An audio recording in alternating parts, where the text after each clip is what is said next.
Another thing that's going to bear mentioning here for our purposes is that obviously if we're using food as much as we are in the early stages of training, then we need a hungry dog. We have to manipulate the dog's food intake if we expect to manipulate the dog's motivation for that food. And hunger is something that we can manipulate. This seems like an obvious common sense sort of thing, but many people overfeed their dogs significantly.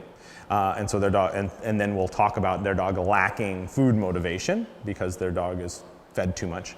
And then the other thing is short periods of depriving the dog of food can kind of jumpstart the process. And so we don't want to starve our dogs, but it's not uncommon when we're in our early stages of training that we don't feed the dog for a day or a day and a half, and then the only food they get for a short period of time is in training.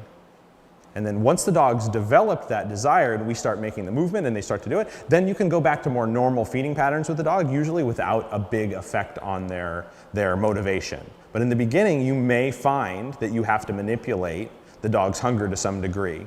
And this is hard for a lot of people. People struggle with this, but I can tell you, you won't hurt your dog by depriving them food for 24 or 36 hours. And you'll frequently have a much better early training process if that dog is good and hungry.